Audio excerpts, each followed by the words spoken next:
Welcome in, everyone. RFK Refugees podcast. Ted here, John here. A surprisingly positive, maybe RFK Refugees podcast. Maybe some outside on the field stuff, not so positive. But so far, it's been fun. It's been fun, John. How you been, my friend? We're the preeminent Leagues Cup podcast on the internet. the biggest fans. We've always talked about how good the Leagues Cup was and how much we think it's really important. And this is all coming. It's coming to fruition now. I think you put the work in on the back end so that you can reap the rewards later on. That's what we've done. Yeah, I think we can say. I think we can say without satisfaction that Leagues Cup should be the actual MLS Cup. That should be the top championship. I agree. Cancel the rest of the season. Only all games. What if they made the entire plane out of the black box? What if all of MLS was the Leagues Cup? Exactly. That's my question. Exactly. But the Leagues Cup definitely has its flaws. We can talk about it. There's been protests, against the U.S. Open Cup. The tournament is what it is. Right now, DC United is participating in it, and maybe surprisingly still participating in it. They qualified, of course, for the knockout stages. We'll get into that in a minute. But first, John, how you doing, my friend? How was your week been, man? It's Friday. How was my week? Yeah, we're doing the weird. I don't think we've ever done a Friday show before. This is new. How was my week? My week was pretty good. I can't complain. I'm going to be going in Louisville next week, which is why I think we're recording right now. Mm-hmm. When is it coming out? As the listener hears this, are we going to put this out tomorrow, or are we putting it out on Monday? We can put it out. I think we can probably put it out tomorrow and just let the Saturday. Weekend, right? There's no Sure. DC game. There's no Spirit game. The Spirit are on break while the Olympics perceivably wrap up. We have no Spirit games to talk about. We probably will have no game on Monday to even talk about. So this is the perfect time to record. I agree with you. Post Leagues Cup group. Don't know our opponent yet. That'll probably be known on Monday. Who our round of 32 opponent will be. But you and I will be surely tuning into the live ball picking. I'm sure they're going to broadcast it, and I'm sure as the two biggest leagues. I'm kidding. How the seating goes.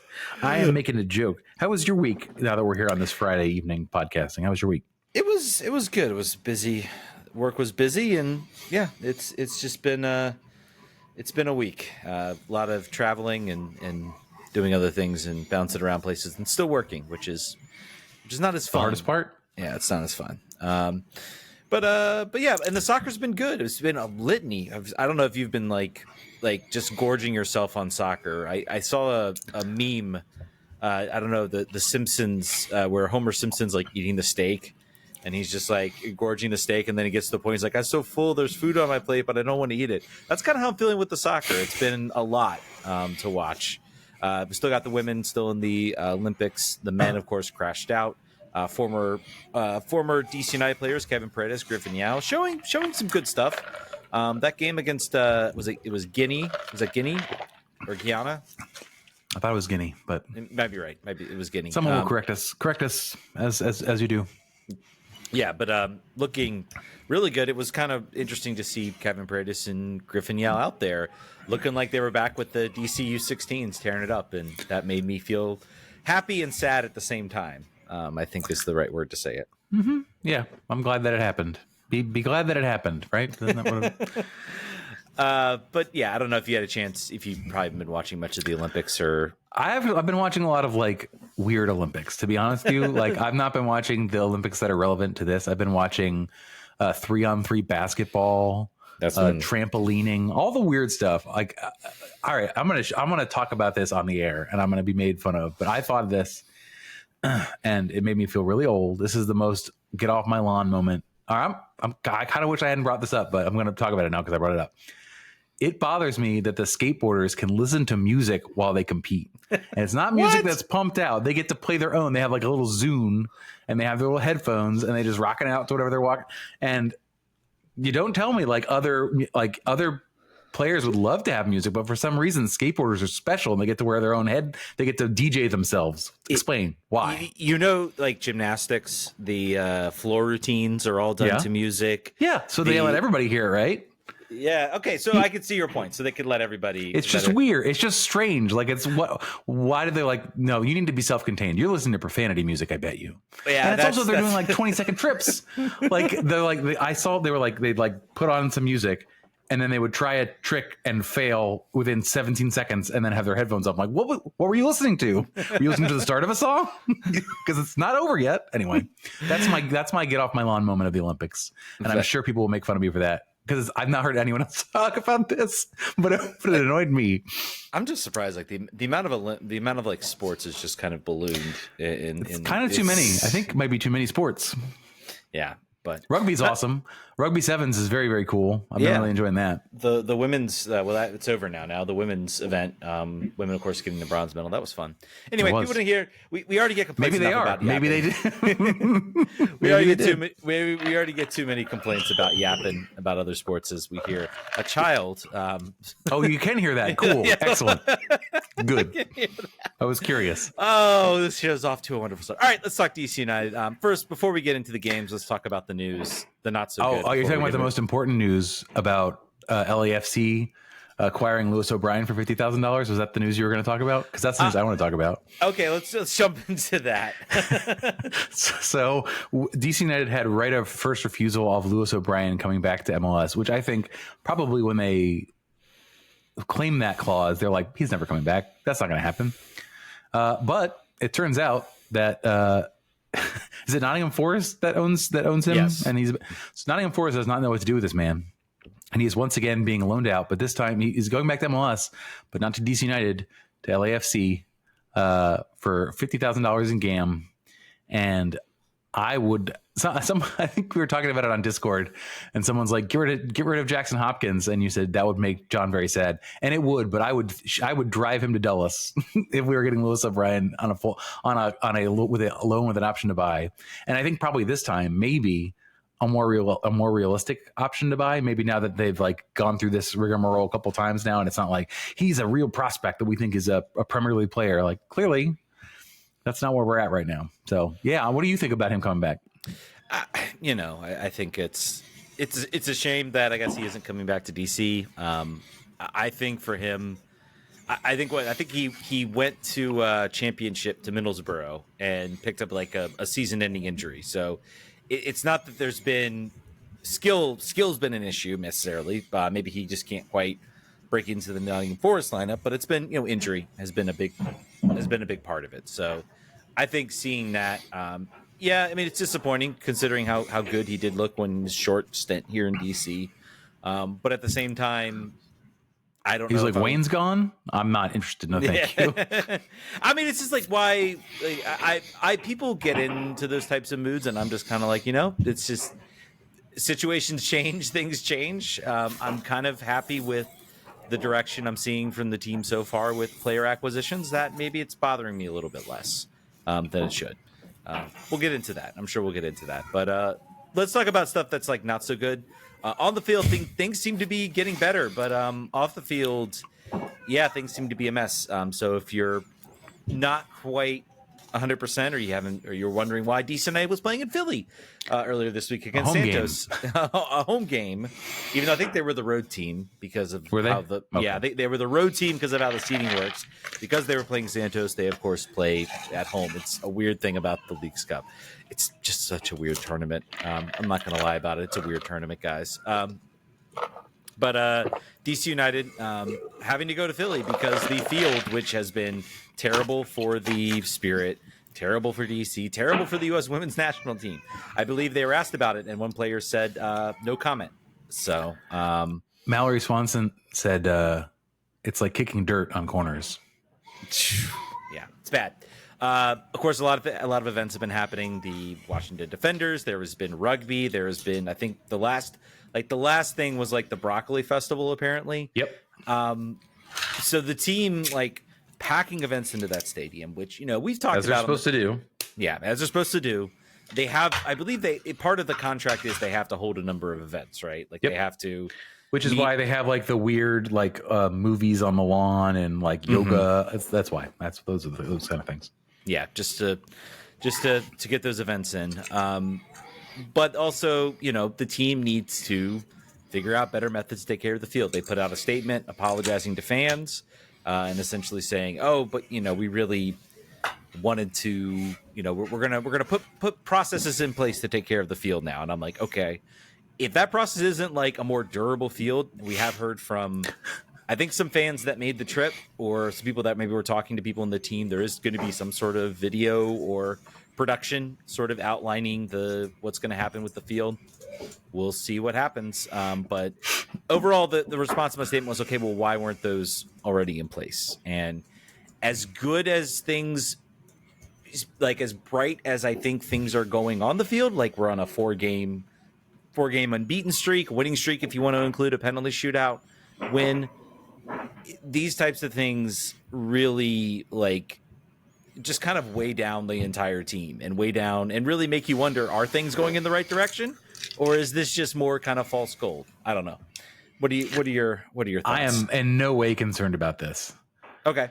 At all. I feel like they got a little bit over their skis. They also probably weren't expecting the July of 100-degree days that we've had that probably fried the grass even worse than it was. I think they probably just overscheduled.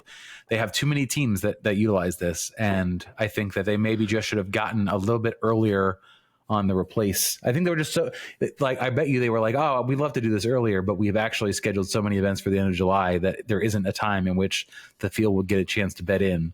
So I don't think it's money saving. I think it was just a logistical boo-boo that occurred. I mean, if they weren't going to do it, if they were just going to be like, we can't replace it till the end of the year, we just got to go with it. We're just going to spray paint the dirt, deal with it. Then I would be like, this is a big problem. This is a concern. Well, so that's my take on it anyway.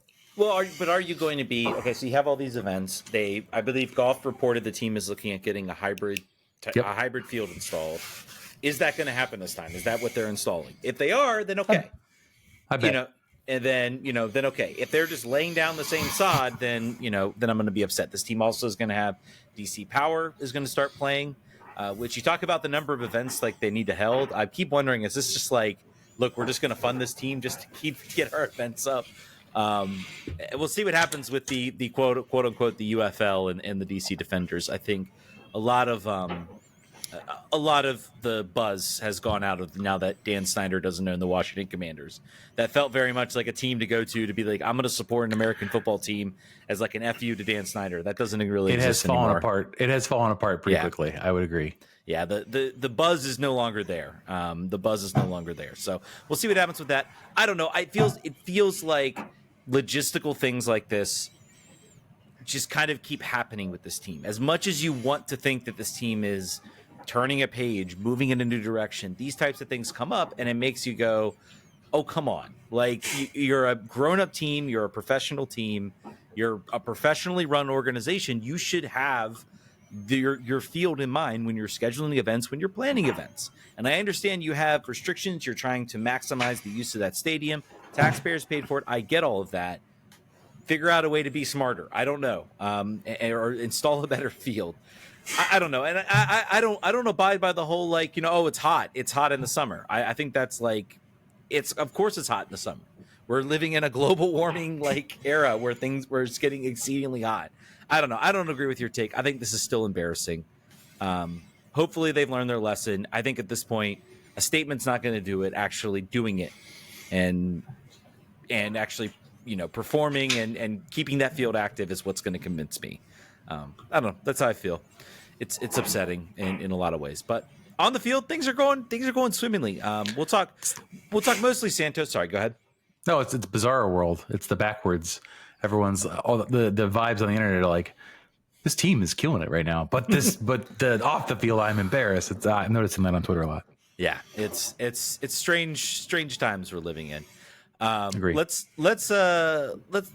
talk briefly, I guess, about Atlanta. That's been a little bit in the past, so maybe the memory bank's not as big on that game. What's that? I said, "Oh boy." Am I going to challenge you a little bit, John? No, don't do this. Don't challenge me. I will challenge you. Don't do that. DC United 3-3 game, winning on PKs against Atlanta. Oh yeah. Now you remember. Now I remember. Dominic Baji getting the start. This was, I believe, obviously we won't count the Celtic game, but this was.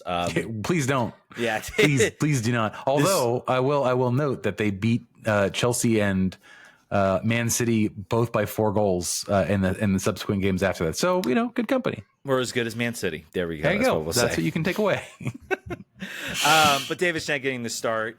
I'm trying to recall. Like I've more to say about him in the Santos game. I don't recall him really doing all that much, kind of being in the defense. I thought Baji ran a lot. I think, like you said, I do think we're seeing this team I think we're starting to see the development of, and I think it really became more profound in kind of the Santos game in that they are really just getting a bunch of guys that can kind of run around Benteke. And that's kind of the game plan.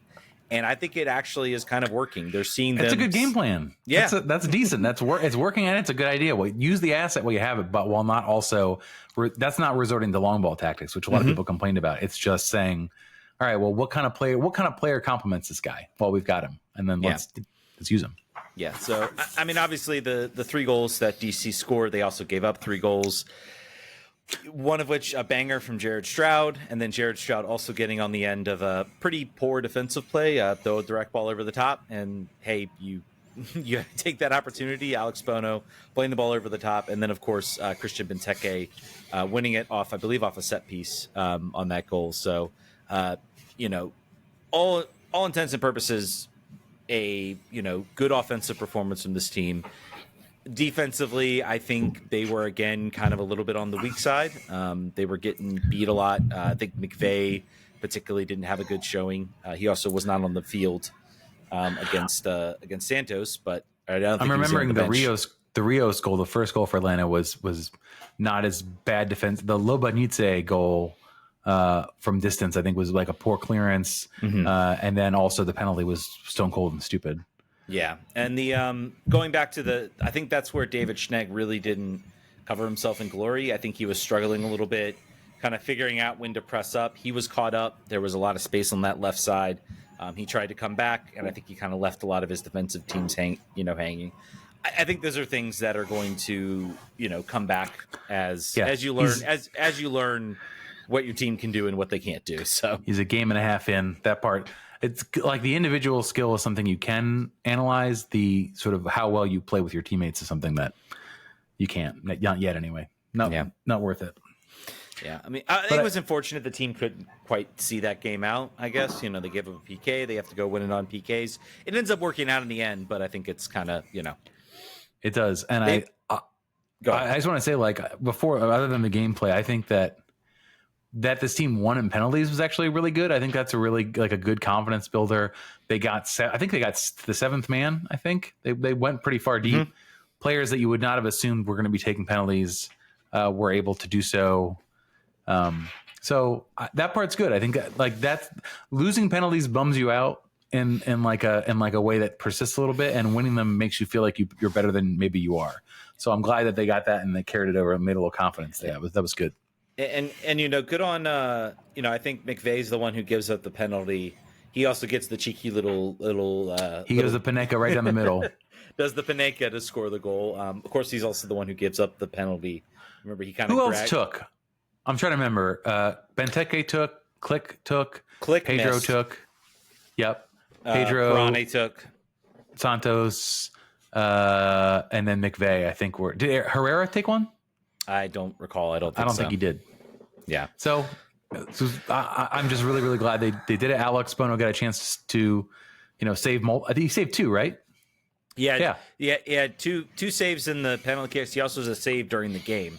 So the McVay penalty, he saved it, which ended up being really important to this team picking up the draw. Otherwise, this might have been kind of like another sort of late game collapse. Yep.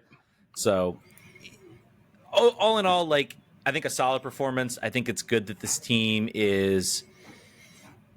appears to be kind of turning a corner as far as how bad things looked, just literally a month ago. So I think that's all good. And, then it leads up into the game against Santos, which we thought would be at Audi Field. It ends up being in Subaru Park in Philadelphia. And, okay, let's get this out of the way. Santos are a bad team right now. Mm-hmm. I think I saw some triple-digit numbers, too, coming onto the field. So this was not – I think this was a team that maybe was going to go out and be like, all right, let's give it our best shot. And if things aren't going well, then we're just going to kind of bail on the whole thing. That's kind of the vibe I got from the team. Santos looked pretty poor, and DC were, but to their credit, DC were clinical. Benteke gets the first goal. I thought Schnegg showed a little bit more in this game. He was sort of able to sort of establish the press. I think also it's helping. I think him out there is helping Ted Kudu-Pietro, who probably had his best game of the season. He did. This looked like 2023 Ted again, and not just because of the goal either. I think he really just could see the danger. And I also want to talk about Pirani too. Yeah, you want to talk about Pirani? I want you to talk about him. Looking like Ronaldinho out there, creating chances and everything. I loved it. Ted Kudu-Pietro was great. I thought he was moving the ball well. Click, I thought, also looked like a designated player out there. Gets the assist. Apparently wasn't happy to get subbed off, but it's kind of weird. I don't know what that was all about. Herrera gets the cross in on the first goal to Benteke. Nice finish from him. He's finishing with his feet now, which is like a new thing for him. It's not just in the air. He heard you guys talking mess, and he's like, fine. No more headers. I'm out. All with the feet. The second goal, of course, comes from Ted Kudu-Pietro right up halftime. I think that was a real kind of backbreaker for the team. Overall, the team they gave up right at that point. You could definitely tell the souls left the body. They're like, "Where's the bus? Get me on the bus." Yeah, and then of course Ted Kudu-Pietro again on the third goal, winning the ball in the box, playing it to I believe that was to Stroud, right? I think it was Stroud. I remember. Yeah, and then Stroud crossed it into Dahomey, who finished. Let's talk about Dahomey. I thought he was good in this game. And again, I know the opponent, I know everything. I think maybe I don't know whether I'm in let's bring him back territory yet. He still costs a lot of money, but he kind of looks good now that he doesn't have to play wing back. And I think we all wonder what's his role going to be. Is he going to go back to the bench? He looks like he's starting, and the team looks very good when he's out there. Just kind of another person that's just kind of buzzing around Benteke, occupying space, occupying chances. I'll be curious to see what opponent we get. I think it'll either be Mazatlan or it'll be either New England or Nashville. My guess would be Mazatlan because I think New England, because then we get an actual home game potentially. Yeah, that and I am annoyed when Leagues Cup is just another MLS fixture with a fresh coat of paint. It's just much more fun and cool when you're playing something you're never going to play again. Yeah. So again, we'll see what happens in that game. That game is on Tuesday, so I don't know what that means for when DC plays. I think they might then move to the last because you're not going to have. I think it is not until Tuesday. It's either Monday or Tuesday is when Nashville plays New England for that sort of final group stage game. So I think that means the game probably will be Saturday or even later. I think so. We'll see what kind of happens there. Whether we get arrested Mazatlan or we get maybe a little tired Nashville or New England. So anything else you want to add about this game? You want just to say Dahomey is. Depending on where you can get him on a salary, he is so much more useful when he has no defensive obligations whatsoever. I think it's freeing him up a lot. And the goals he's not creating a lot of chances for himself. He's just putting himself in the right spots, but there's value in that too. There's a reason why up until recently, there were no players with more than 2 goals other than Benteke or 3, whatever the number was. It was the second scorer was 2 or 3. And the reason for that is that Benteke was getting the bulk of the service, but when it wasn't him, there were not the players sort of making those runs to be in a dangerous spot. So I'm glad that he has done that. I think his star is ascended. We were talking before about the players who were definitely on the way out, like Martin Rodriguez and Dahomey, and their stars are kind of going in a different direction. Dahomey is sort of trending up; his stock is going up, and I think Rodriguez has kind of faded out here. But it's good that we have an alternative goal scoring opportunity, and it's letting the bench players be where they're supposed to be. It's sort of delineating out talent where it should be. Jacob Murrell is not being forced to play more than he should. It's about best players on the field. That's what we're going to do. Yeah, I agree, and I think the players that have been brought in has kind of changed the style of the team a little bit to where it doesn't really suit Rodriguez. Though I would have been interested with how much DC were kind of controlling the ball. I would have been interested to see Rodriguez in this game to whether he could actually be that sort of creator. But I do agree. I think his stock has maybe fell a little bit as other players have come in. Did you listen to was there a post game press conference for the Santos game that you saw by any chance? If there was, I did not listen to it, or I did not see it. So I'm very curious about Dominic Baggio not making the trip. I don't know if it was an injury, because they had once again 2 goalkeepers on the bench, so he could have done. I'm just curious why they didn't bring him. Speaking of players not on the bench, Tyler Miller continues to be MIA. Nothing in the injury report about his unavailability. We've already got they're putting 2 keepers on there. They could have put 3, I guess, if they wanted to, or just left Crockford at home, but they're not doing that either. So I still think, when is this window closed? Like when the roster deadline is? August 14th or 12th. Okay. I think it's 14th. Yeah. If it's so, I think pretty soon we're gonna know. I still think he's on his way out. I think he's annoyed at maybe not getting his chance back, and Alex Bono holding on to it, and him wanting, he thinks he's a starter. Then I think if you can find some place to take him, then you should take him. I have some idea that I think it could be like San Jose. San Jose need talent. They need players. A goalkeeper is probably, for all, as much as whether we think Tyler Miller, he can start he has been an MLS starter. No, for sure. And he's cheap. He's like $400,000. That's a cheap way to sort of get a player on your cap who doesn't cost all that much and get a starting caliber keeper. I don't know. That's just a thought. I think San Jose would potentially be a good landing spot for him. Makes sense to me. Yeah. So, and we mentioned it, but Prani was dribbling players all day long. No end product necessarily, right? I don't think he had an assist or anything. He had a shot creating chance, man. Like first That's opportunity true. comes on, he passes the ball, I think to Mural, who takes the shot and actually gets a shot on target. But I'm like, hey, Trending man. up. Just a lot of dribbling for him. I think I don't know what his status is going to be with this lineup. I think you're going to see him shift higher up the field because he's just not a number 10 creator. Nope. But maybe he can be a guy that can buzz around. He can finish some chances. I think maybe you're going to see possibly him shift a little bit on the field until he can maybe develop some of those goal scoring chances. I don't know. Remains to be seen. Yeah. Remains to be seen with him. Anything else we want to dissect from this game? Anything we want to talk about the upcoming Leagues Cup? Or I'm just very excited for my favorite tournament to go to. Actually, all right. So let's talk about we teased it like saying there are protests against this tournament from some of the supporters groups. I think I'm trying to remember which is St. Louis one of them. St. Louis is one of them. Yep. So here's what I'll say. Don Garber made this point, and people were like, "It wasn't in Atlanta. They were playing in outside of Atlanta, like 45 minutes away at a college, which I think they used to play. Maybe the Atlanta United 2 games get played there. Kennesaw State, I don't know. Yeah, I think it's like Kennesaw Stadium is what it's called. It may be for Kennesaw State. Okay, so the argument is, look at them. They played this. Was it a semifinal or quarterfinal? I think it was a semifinal. It was quarterfinal. Whatever. Mm-hmm. It was a knockout game, a tournament, and they played it in an alternative site, and attendance was sparse. And Don Garber's like, look at this. This tournament is not serious. People said, well, it's not serious because they played it where they played it. But here's the deal, folks. They could have played it at Mercedes-Benz too, but they also knew that the turnout would be poor. The attention and eyeballs and passion exists for this tournament now, mostly on Twitter. Like the turnout for these games has not been good.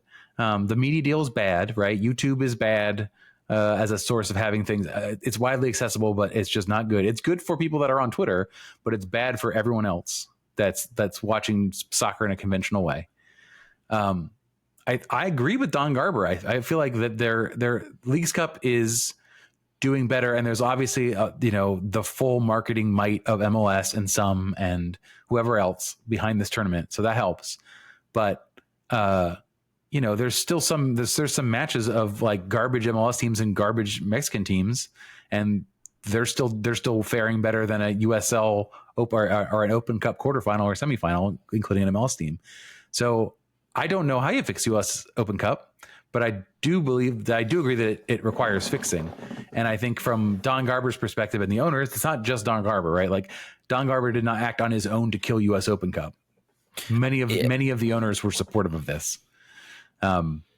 I don't know how they fix it, but it cannot just continue as it was. If they're going to keep this Leagues Cup, which they're obviously going to, right? That's not going away. It's going to happen forever. Maybe you don't think so. Maybe not. I don't know. I keep wondering about like you look at Santos wasn't alone in being Mexican teams that have just done so poorly in this tournament, so bad. I think we are going to have a case where we are going to. I think we could potentially have an all MLS semifinal. I think the mood for this tournament has soured a lot in Mexico. I don't know if it'll go away. I think there is a lot of broadcast money to it. I think you are going to see Mexican teams do what they did, which is like play reserves. Look, they say, look, we're bottom table, we're bottom of the Liga MX. That's where our money is made. That's where most of our goose is cooked. Yes, yep. I think Liga MX originally signed up for this. They thought we're going to dominate this tournament. We're going to get all 3 of those Champions League spots, and it hasn't happened that way. So do you think they'll pull out? You think they'll pull out if the teams continue to not care about this at all and just kind of take a dive? Like, will the league be like, this is not good enough for us. We don't want this. I think potentially you could see some games start moving to Mexico. I don't know, honestly. It feels like the business interests of the league maybe are against the sporting aspect of this. I don't know. I don't know what the solution is, because honestly, this Leagues Cup has just kind of been. I mean, I've watched it because it's late night and it's on, and there's soccer, and that's usually how I operate. But I mean, I would say like the excitement level's not there. I mean, and obviously last year the big excitement reason was Messi was this was Messi's arrival. That screws him a little bit. Yeah, and so now this feels like a little bit less so.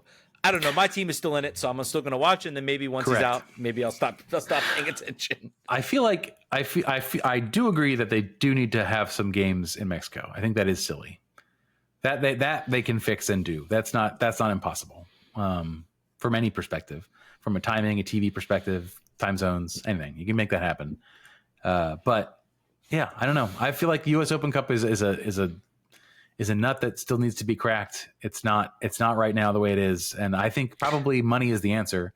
I think large amounts of prize money to make it more amenable to the teams, and maybe coming in later, like maybe having the MLS clubs come in later in the tournament after some of although the fans like the 1/16 seed type matchups. But as far as the league goes, like, this is a waste of our time. Yeah.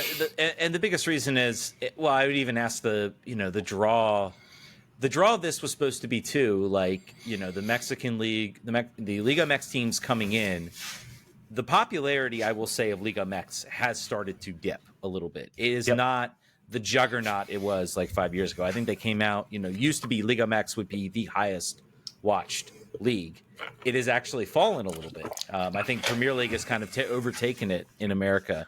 And welcome to our world, welcome to our world, Liga MX. And so I think the popularity is taking a dip. You're not seeing the crowds that show up to watch MLS versus Liga MX teams. I don't know. I think you'll see them continue to do it. I think they want to have that relationship. They understand that's the closest geographical league that's bigger. I think until you start playing this in Mexico, Santos still have a team I think that was worth like $36 million or something like that according to the transfer market. They're just playing really poorly right now. So I don't know. We'll see. We'll see what happens. It's interesting times. I don't know if MLS is going to maybe go back and be a participant in the Open Cup. Maybe they'll be like, and maybe it'll be just hey, this was just because we had all these tournaments that were going on. And, we had all these, we had the Copa America, we had Euros, we had Olympics, we had all of the stuff kind of just combining at once. And then now that all that's done, we're going to go back and do the Open Cup. So that's going to be an interesting storyline to follow, I think. Towards the end of the season as to what exactly is going to be. Will the MLS teams be back? I think they need to figure that out soon. They need to literally lock that in, and it needs to stay locked in because also I think it impacts amateur teams wanting to compete or even USL teams. So and even USL is kind of trying to prepare for it. They've started the League One, of course, had their tournament. They want to expand that to the championship. I think they'll do that next year. They might even double time it because they're not sure what the status of the Open Cup is going to be. So remains to be seen. But yeah, the thing is, I want to like Leagues Cup. I do, I really do, because these tournaments are fun. It's fun to see us go against. It's fun to see us play Santos Laguna. Right now, like we'd be playing like our return leg in against New England Revolution, and the season does as a whole kind of like stop. Like it kind of like loses interest in August. So I think having something as kind of a mid-season distraction is good in some ways. So. All right, let's. So you want to talk NWSL at least a little bit? I'm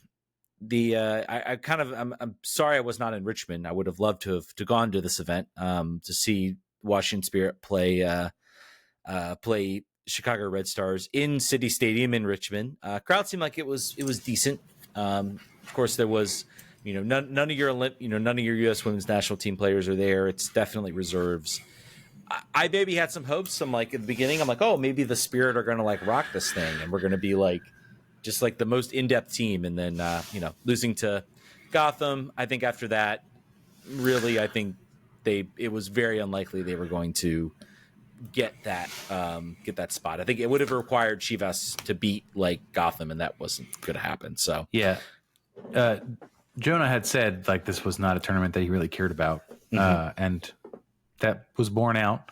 He had a lot of interesting comments too. I was reading his post-game comments, just sort of like he is extremely unsatisfied with. I mean, it's a loss, obviously, but like his standards appear to be very high, and the way he expects other players to play. They had to change formations because we have too many strikers. We have no players to play in the pockets. We miss players that play in that position, so we had to do with what we had. I tried to put Chloe coming inside from the left and McKenna on the 10, but those players are wide players. They don't create chances in 1v1 up the middle. The focus is Kansas City. Being healthy is the most important thing, so that's what we do. So yeah, I mean, it's great for some of these players to get minutes that would not have otherwise gotten them. I think that can only do well, and no one got hurt, which is the probably most important thing to take away. Kate Wiesner was injured, but didn't get injured due to this. Paige Mateer had to play left back, which is funny. I'm sure she'd love that. I wish I had gone to the game to ask her how much she loved that. But yeah, I mean, you're using a lot of national team call up replacements, similar to the way they did against Chivas and in Gotham. Along the back line, Olivia Stone, Jenna Butler are players who will be gone tomorrow, or whenever the Olympic players get back. Starts in 90 minutes for Heather Stainbrook. Chloe Ricketts gets 60 minutes. To be determined. Certainly something to look at. There's Espy Morgan is available in the Kansas City game. That'll probably she can play along the back line. Also, I'll be interviewing her next week. I guess while I'm in Louisville, so I'll be doing that from the road. My favorite place to do interviews, apparently. But she apparently principally wants to play center back. So the question is, does Anna Boutel or Tara McKeown cede position? I think Boutel is the one that fans are thinking it would be, but who knows? I think McKeown has had. I don't want to call it a dip in form, but I've seen her make more mistakes in the last month or two than she did at the beginning of the season. So something to watch out for. Either way, I think now the next game is August. Well, there's going to be the friendlies first. That's a lie. The next league game is the 25th. I think they play Arsenal on the 18th, which is going to be cool. I'll be there for that. Yeah, that'll be fun. That'll be a fun game. Yes, but their next game is not till August 25th against the KC Current. Of course, by then, presumably all the players will be back. I don't know if they'll get a break. If they win the gold medal, of course, U.S. Soccer loves to then throw in those friendlies, those celebration friendlies. I hate that. I hate it so much. I hate it the most. It's one thing taking them forever. That's okay. You're going to do it, but there is. I mean, to their credit, I think. Well, no, that's not necessarily much of a break. Now, there's not much of a break. I'm just like, where can they squeeze this in? Maybe so they do have a break. Maybe it'll be like October. There's October 20th, and then the last game will be November 2nd. So that's conceivably you could fit an international window into that. It bums me out that they're unable to play a full strength lineup against Arsenal. I want to see that, right? I want to see them go best 11 against Arsenal, but not going to happen.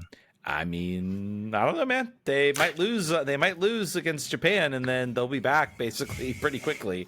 So, I mean, this depends on what happens. Obviously, we hope they don't lose. Hal Hirschfeld ready to go. She's not going. Obviously, there's Corey Bethune has gotten minutes, which I don't think anyone expected, either she or her manager. I think, but injuries to Jaden Shaw is the player that got injured, correct? Yep, Jaden Shaw. Yeah. Yeah, Trinity's had a wonderful Olympics. I think she's really kind of really. It's not coming out. It's not a coming out because she really is probably pretty far out. But I think from probably her best tournament for a national team. Probably, I just want to. I just want to call out. So let's talk a little. Let's talk a little U.S. women's national team. They're in the Olympics. Olympics is a big deal when it comes to women's soccer. The Washington Spirit. The United States women's national team cruising through their group, 9 points, really putting on a hammering against Germany, like 4-0. Emma Hayes coming in and really just kind of making a difference. It's been impressive, I guess, the way that she's kind of come in and already kind of getting this team to kind of move as one. I guess that's a question. You look at Vlatko. And, we talked about club versus national team difference. Like, what is it about a coach that can just come in and make that type of difference? Or is this a case? And this is what I think it is. I think it is more of a case of Emma Hayes actually turning the page and being like, all right, Alex Morgan, thanks, but we need to start thinking about next season. I appreciate you, but this is about, and that was like, there were people that were really upset about that when people in the know were kind of like, okay, it's time. Like, we need to kind of move on from this. But what does it sort of say about Emma Hayes that she kind of turned that page? And, could a coach of like Vlatko have realized that and done that sooner and maybe things would have been better? Or is this just like, is it always just a case of timing? Because I do feel like, I'm not sure how much a national team coach maybe bringing in identity, maybe getting everybody kind of happy and harmonious. But other than that, and maybe doing like simple kind of tactical things, like other than that, I'm not sure like much like Emma Hayes is actually doing, even though the results and the turnaround and how good this team has looked through their group stage has been impressive. I think it's just a matter of picking a player with a high enough international profile that doesn't feel overwhelmed by the job. Mm-hmm. I think she was, 1A, 1B best women's coach in the world from a club perspective, and I think that she was ready for this jump and does not see the need to she's here to kill the sacred gods. Basically, she's like, I don't really care. I'm new around here. She was probably given I don't imagine she's doing this on her own. I imagine U.S. Soccer is probably also like, hey, we had a huge disappointment, one that we can never have again. What do you think we need to do? And she's probably saying, we need to get younger. We need to get faster. We need to get hungrier. We need to get all these things. And I can do that. And it's going to mean breaking some eggs. Are you okay with that? And U.S. Soccer probably like, yep, do your thing. That's the way we're paying you. Yeah. And also, I think having a player of that profile and a player willing to go make those types of decisions and say, you know what, I think it's time to turn the page.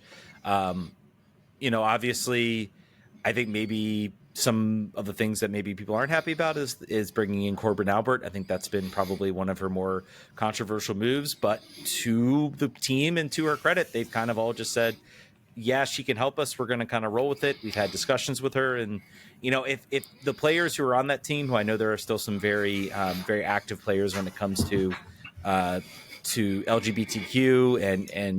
and those issues, if they're like, yep, it's fine, we've worked it out, then okay. I think that's all you can really say at this point.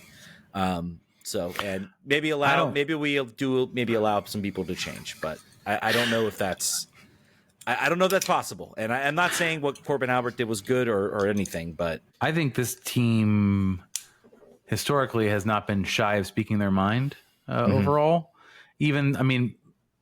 I guess the fact that this roster is a bit more young and unproven, so maybe don't feel as secure in their place. Mm-hmm. But I was going to say, we've not heard the typical sort of grousing that can occur within the team when a player that's disruptive is there.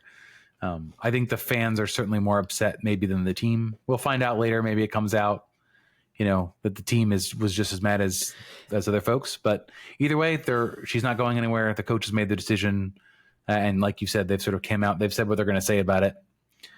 She's going to keep getting booed. Yeah, and that's just going to be the way it is. And the games will happen, and she'll play, and that's what's going to happen. And rightfully so until you show that you have grown. And it's. I'm not at all saying like, oh, everybody should just be fine with Corbin Albert. I think people still need to ask the question: have you actually grown? Have you actually changed? And you need to show it, because now the onus is upon you to show it. And I don't know if she ever will. But it is what it is right now as far as where her place is on the team, and certainly Emma Hayes. That's what Emma Hayes thinks. So yep. We'll see kind of what happens with the team. I do agree the harmonious atmosphere of the team is certainly something to watch. I think the TikTok videos they've created, I'm sure much to the anger of Carly Lloyd, about how that is not what you do. But I think the biggest thing I've gotten from this is I remember like the discourse around the women's team was all like, oh, this is like the world is getting better. Everybody, this might be the end of U.S. domination. Like, they're not going to be good enough. Like, this team is like not good enough. And then you see when you get a coach in here who introduces some things, who gets things going in the right direction, suddenly this team looks like world beaters. They look like they can go out and beat anybody. We'll see how they do sort of throughout the rest of this tournament. I think regardless of what happens tomorrow, I think this has been a success. I think you've seen this team start to come out in games and dominate the way they used to, which was certainly not the case under Vlatko. Nope. And that, for me, gets me excited. I'm not sure whether they end this with a gold medal. They might not. They might. But I think it does get me excited for the upcoming Women's World Cup and to seeing what they can sort of do. I think that's going to be sort of the culmination of everything. And I think with the Olympics, a lot of like silly things are just starting to like come about. The fact that there's only 18 players, the fact that I didn't even realize this till the tournament started. I was like, there's only 12 teams in this thing. I'm like, that's ridiculous. Like, it should, in the men's 16, and they're like, oh, we can't afford it. It's ridiculous. It's absolutely ridiculous. If a player is suspended for disciplinary reasons, you're not allowed to replace them on the 18. Well, and here's what I don't understand. They already bring 4 alternates. So just make the stupid roster 22 players. What is the big deal? I don't understand this idea of like, well, we have to make it 18. There has to be some sort of, I think there has to be some sort of like the Olympics like awards prize money to players who like actually make appearances. So there has to be some sort of like, we don't want to like award prize money, or we want to save a little bit on prize money. It's just ridiculous in a lot of ways. So. Okay. And they came out with a statement like, oh, we can't afford it. I'm like, you can't afford it? That's not a good answer. All right, folks. I think that's going to do it. Enjoy the game. We have, obviously, by the time you're probably listening to this, the game will probably be over because it's out at 9 a.m. The women play at 9 a.m. So we might have a completely different perspective on the team. Yep. But again, guys, thank you so much for listening. We will catch you guys probably not next week because there's no DC. There's no Spirit. Probably won't be a show. Another week off for the show, or this wasn't a week off because we said that on Monday, and here we are Friday. So next week, a real week off. A real week off, yes. And that's not true because I'm interviewing Esme Morgan next week. Lie. So there will be an episode for you next week if you're a Patreon. Yeah, there'll be an episode for Patreon. So join patreon.com/RQRefugees if you want to join up. We don't know when the DC Leagues Cup game, so planning on the show probably the Monday after that game, which we presume will be next week. So, yep. Thank you guys so much for listening. We'll catch you guys next week. Vamos. Vamos.